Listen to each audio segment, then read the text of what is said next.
Hello दोस्तों, RBSC पाठशाला YouTube channel में आप सभी का स्वागत है। आज की इस वीडियो में कक्षा 10 गणित प्रश्नमाला 3.1 का जो प्रश्न संख्या 3 है उसको आज की इस वीडियो में हल करेंगे। तो आइए बिना किसी देरी के आज की इस वीडियो को स्टार्ट करते हैं, लेकिन उससे पहले इस प्रश्न को पढ़ लेते हैं और समझते हैं। तो प्रश्न संख्या 3 है कि 2 किलो सेब और 1 किलो अंगूर का मूल्य किसी दिन 160 रुपये था। 1 महीने बाद 4 किलो सेब और 2 किलो अंगूर का मूल्य 300 रुपये हो जाता है। इस स्थिति को बीजगणितीय तथा ज्यामितीय रूपों में व्यक्त कीजिए। तो हमें इस प्रश्न को पहले तो बीजगणित में जो है व्यक्त करना है, उसके बाद इस प्रश्न को हमें ज्यामितीय रूप में भी हल करना है।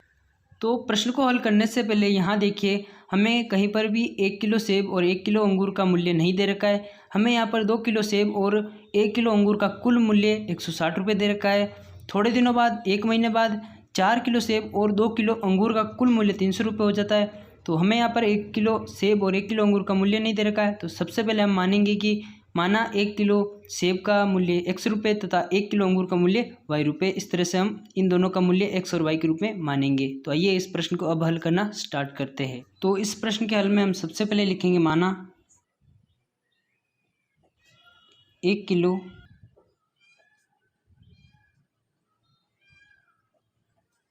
सेब का मूल्य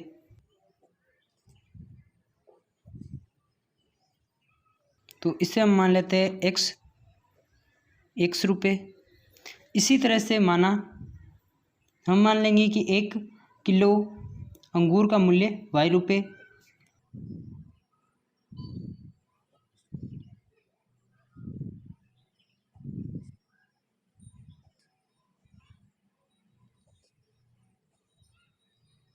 तो हमने 1 किलो सेब का मूल्य x रुपये मान लिया। इसी तरह से 1 किलो अंगूर का मूल्य हमने y रुपये मान लिया। तो अब हम इस प्रश्न की पहली कंडीशन को समझते हैं। यहाँ देखिए 2 किलो सेब और 1 किलो अंगूर का कुल मूल्य हमें 160 रुपये दे रखा है। तो हमारे पास 1 किलो सेब का मूल्य हमने x रुपये माना है, तो 2 किलो सेब का मूल्य हो जाएगा 2x। x को हमें 2 से गुणा करना है।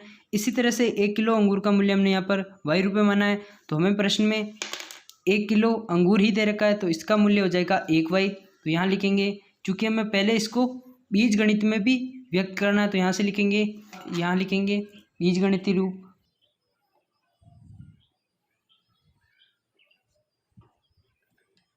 यहाँ लिखेंगे बीजगणितीय रूप से। पहली प्रथम शर्त क्या है इसकी? प्रथम शर्तानुसार लिखेंगे, प्रथम शर्तानुसार।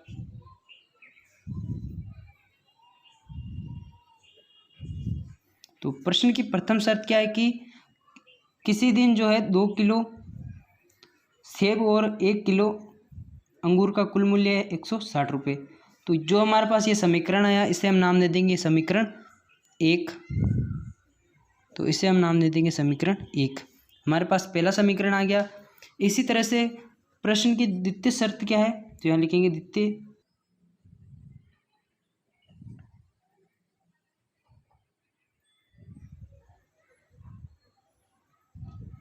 द्वितीय शर्ता अनुसार। तो प्रश्न की जो द्वितीय शर्त क्या है कि 1 महीने बाद 4 किलो सेब और 2 किलो अंगूर का मूल्य हो जाता है 300 रुपये। ये हमें प्रश्न की द्वितीय शर्त दे रखी है। तो 1 किलो सेब का मूल्य हमने x रुपये माना, तो 4 किलो का हो जाएगा 4x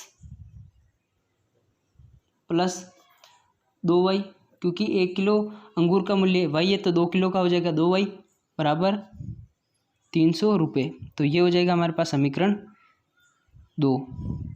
तो हमने जिस तरह से हमने प्रश्न में कहा है कि पहले इनको बीजगणित में जो है इसको व्यक्त करना है, तो हमने इसको बीजगणित में व्यक्त कर दिया। अब हमें इसको ग्राफीय रूप में भी इसको हल करना है। तो यहाँ से हम जो है सबसे पहले लिखेंगे समीकरण 1 से। ग्राफीय रूप में हल करना है, तो यहाँ लिखेंगे ग्राफीय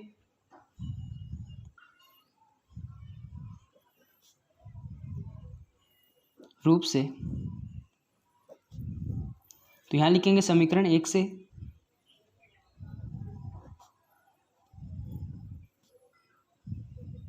हमारे पास समीकरण 1 है 2x प्लस 1y बराबर 160। तो यहाँ देखिए 1y इस तरफ प्लस का, तो इस तरफ आएगा तो ये माइनस का हो जाएगा। तो यहाँ से आ जाएगा 2x बराबर 160 माइनस 1y। हम इसे 1 को हटा भी सकते हैं, क्योंकि ये दोनों गुणा के संबंध में, क्योंकि देखिए अगर कोई संख्या है 2 गुणा 1, अगर मैं इसमें से 2 को हटा दूँ तो भी ये 2 ही रहेगा, और इसको 2 से गुणा कर दूँ तो भी ये 2 ही रहेगा। मान जो है इसका कोई परिवर्तन नहीं आएगा, तो इस 1 को हम हटा भी सकते हैं। तो यहाँ से देखिए, ये देखिए यहाँ पर 1 से जो अकेला रह जाएगा, इस तरफ ये देख गुणा में 2 तो इस तरफ आएगा 2, बट्टे में आ जाएगा, तो यहाँ से हो जाएगा 160 माइनस वाई बटा 2। देखिए हमें जो है एक सारणी का निर्माण करना होता है, जिस तरह से हमने इस प्रश्नमाला की प्रश्न संख्या 1 और 2 में किया था। कैसे किया था हमने, जब y बराबर कुछ रखा था तो हमारे पास x का मान आ रहा था, जब हम x का मान कुछ रख रहे थे तो हमारे पास y का मान आ रहा था। तो हम यहाँ पर लिखेंगे माना y बराबर 0 रखने पर, तो हम जहाँ पर हमें y लिखा गया है वहाँ पर हम क्या रखेंगे 0। तो यहाँ से देखिए x बराबर, इसको देखेंगे तो x बराबर है हमारे पास 160 माइनस यहाँ पर y है तो यहाँ पर 0 आ जाएगा बटा 2। इसे और हल करेंगे तो यहाँ से देखिए x का मान हमारे पास आ जाएगा, x बराबर, ये इससे कट जाएगा तो हमारे पास आ जाएगा 80। तो हमारे पास आ जाएगा x का मान 80। तो यहाँ से देखिए एक सारणी हमें बनानी होती है, तो हम यहाँ पर बनाएंगे साइड में। पहला बिंदु क्या था, जब हमने यहाँ पर x आता है और उसके बाद y, तो जब हमने y बराबर 0 रखा तो हमारे पास x का मान आ गया 80। ठीक है, अब इस बार हम y बराबर कुछ और मान रखेंगे तो हमारे पास x का कुछ और मान आएगा। तो यहाँ लिखेंगे पुनः माना y बराबर, इस बार हम y के स्थान पर 10 रखेंगे, कुछ भी रख सकते हैं, लेकिन हमें y के स्थान पर जो है, पहले हमने 0 रखा तो हम y के स्थान पर दोबारा 0 नहीं रख सकते, इसके अलावा हम कुछ भी रख सकते हैं। तो देखिए यहाँ पर x बराबर 160 माइनस यहाँ पर आ जाएगा 10 बट्टा 2। यहाँ से देखिए तो यहाँ पर y का मान हमारे पास आ जाएगा, x का मान हमारे पास आ जाएगा, इसमें 160 में से 10 जाएगा तो 150 बटा 2, 2 का भाग लगाएंगे यहाँ से तो आ जाएगा 75। तो हमारे पास 75 आ जाएगा। तो यहाँ पे देखिए जब हमने y बराबर 10 रखा तो हमारे पास इसका मान आया 75। तो 2 बिंदु काफ़ी है, तो हमने समीकरण 1 से जो है 2 बिंदु निकाल दिए। इसी तरह से हमें समीकरण 2 से भी इसी तरह से 2 बिंदु निकालने हैं और इस तरह की सारणी बनानी है। तो जिस तरह से हमने समीकरण 1 में किया था उसी तरह से समीकरण 2 में भी करना है। ये इस तरफ देखिए 2y इस तरफ प्लस का, तो इस तरफ आएगा तो माइनस का हो जाएगा। तो यहाँ से देखिए 4x बराबर 300 माइनस 2y। तो यहाँ पर देखिए लिखेंगे माना y बराबर हम कुछ भी ले सकते हैं, तो यहाँ लिखेंगे हम y बराबर, इस बार हम सबसे पहले 0 रखेंगे, 0 रखने पर देखिए आप x और y के कुछ भी मान रखें, हमें मान हमेशा ऐसे रखने हैं कि हम जब भी भाग दें किसी भी संख्या का तो वो पूरा कट जाए। पॉइंटों में हमारे पास आंसर नहीं आना चाहिए, क्योंकि पॉइंटों में जब हमारे पास आंसर आएगा तो जब हम ग्राफ पर इस प्रश्न को ड्रॉ करेंगे तो हमें बहुत ज़्यादा दिक्कत आएगी और हमें प्रश्न को समझने में कन्फ्यूजन भी होगा। तो देखिए y के स्थान पर 0 रखेंगे, तो यहाँ देखिए 4x बराबर 300 माइनस 2, इसके स्थान पर 0 आ जाएगा। 2 को 0 से गुणा करेंगे तो 0, तो यहाँ से 300 अकेला बच जाएगा।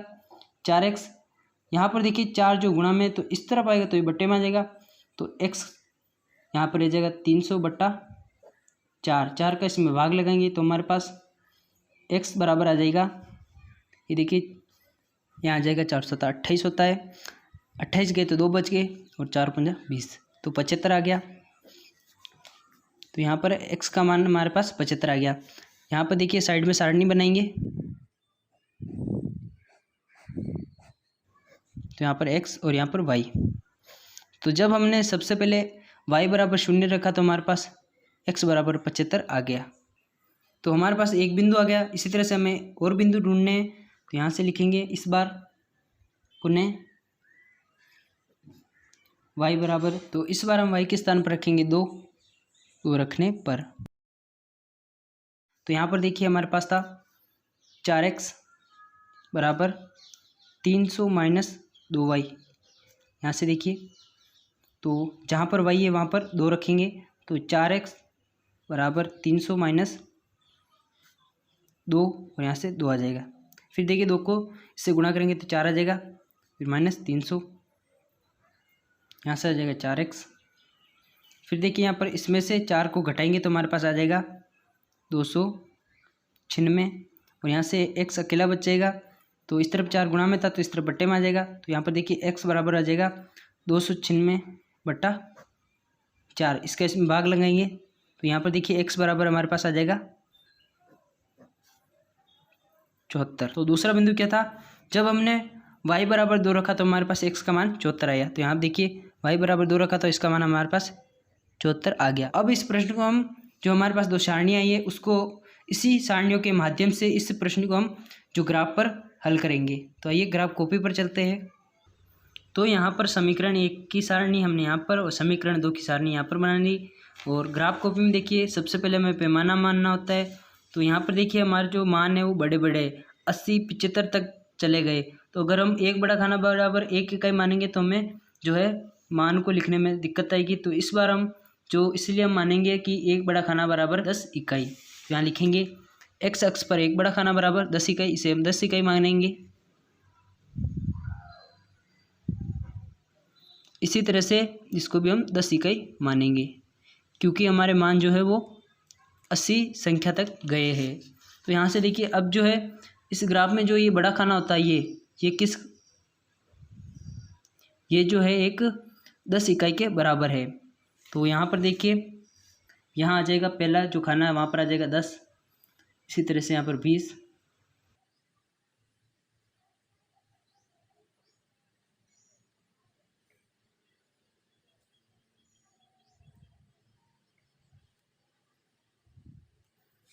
इसी तरह से y अक्ष पर भी यहाँ से आ जाएगा 10,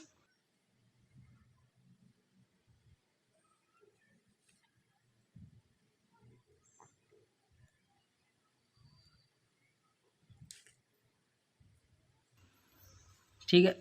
तो अब हमारी जो ये सारणी हमारे काम आएगी। तो समीकरण 1 में देखिए जब हमने y बराबर 0 रखा तो देखिए यहाँ पर 0 यहाँ पर होता है मूल बिंदु, तो ये यहीं पर रहेगा। तो जब हमने y बराबर, ये वाला अक्ष y का होता है, तो जब हमने y बराबर 0 रखा तो हमारे पास x का मान आया 80। तो यहाँ देखिए x का मान यहाँ पर है 80, तो ये बिंदु यहाँ पर आ जाएगा। तो यहाँ पर आ जाएगा,